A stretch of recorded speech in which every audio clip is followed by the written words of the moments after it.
DYFI এর কর্মসূচি এবং সেখানে ধুন্ধুমার পরিস্থিতি, সেই ছবিটা আমরা আপনাদেরকে একবার দেখাবো। হাওড়ায় ডিওয়াইএফআই এর কর্মসূচি এবং সেখানে ধুন্ধুমার পরিস্থিতি। মুখ্য স্বাস্থ্য আধিকারিকের অফিস ঘেরাও, মুখ্য স্বাস্থ্য আধিকারিকের অফিস ঘেরাও অভিযান এবং সেখানেই পুলিশের ব্যারিকেড ভাঙার চেষ্টা। হাসপাতালে নাবালিকা রোগীর শ্লীলতাহানির অভিযোগ। আপনাদেরকে আরো একবার জানাই, হাসপাতালে নাবালিকা রোগীর শ্লীলতাহানির অভিযোগ। আরজিকর কাণ্ডে প্রতিবাদ কর্মসূচি, আরজিকর কাণ্ডে প্রতিবাদ কর্মসূচি এবং অপরদিকে হাসপাতালে নাবালিকা রোগীর শ্লীলতাহানির অভিযোগ। একাধিক অভিযোগ নিয়ে হাওড়ায় ডিওয়াইএফআই এর কর্মসূচি ঘিরে ধুন্ধুমার মুখ্য স্বাস্থ্য আধিকারিকের অফিস ঘেরাও অভিযান। দেখুন সেই ছবি।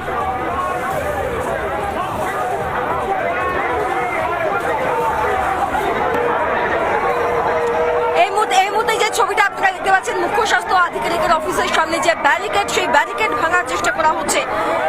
সেই ছবিটা আমরা আপনাদেরকে এখন সরাসরি দেখাচ্ছি। ধুন্ধুমার পরিস্থিতি হাওড়ায়, মুখ্য স্বাস্থ্য আধিকারিকের অফিস, সেই অফিসের সামনের ব্যারিকেড ভাঙার চেষ্টা। ধুন্ধুমার পরিস্থিতি।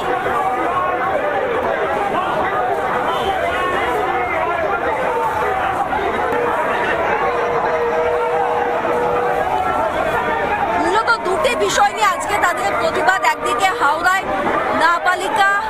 নাবালিকার হাসপাতালে এক নাবালিকা শ্লীলতাহানির অভিযোগ এবং অপরদিকে অতি অবশ্যই আরজিকরের অভয়াকাণ্ড।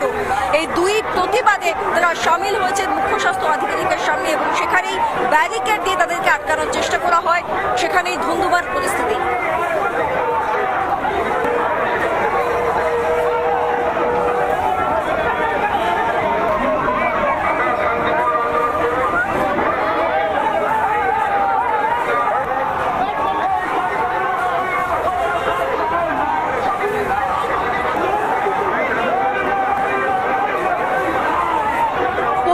নিয়ন্ত্রণ করতে গিয়ে কার্যত নাভিশ্বাস পুলিশের। দেখুন সেই মুহূর্তে ছবি। পরিস্থিতি সামাল দিতে গিয়ে কার্যত নাভিশ্বাস পুলিশের।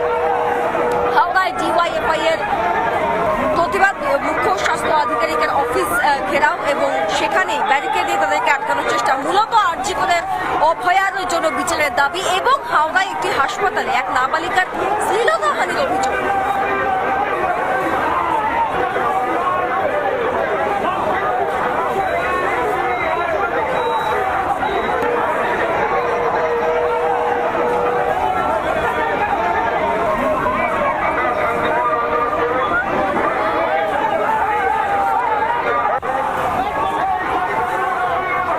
একদিকে আরজিকরে কর্তব্যরত চিকিৎসককে ধর্ষণ করে খুন, অপরদিকে হাওড়ায় এক হাসপাতালে এক নাবালিকার শ্লীলতাহানি। রাজ্যের নারী নিরাপত্তা কোথায়? এবং এই আবহেই একের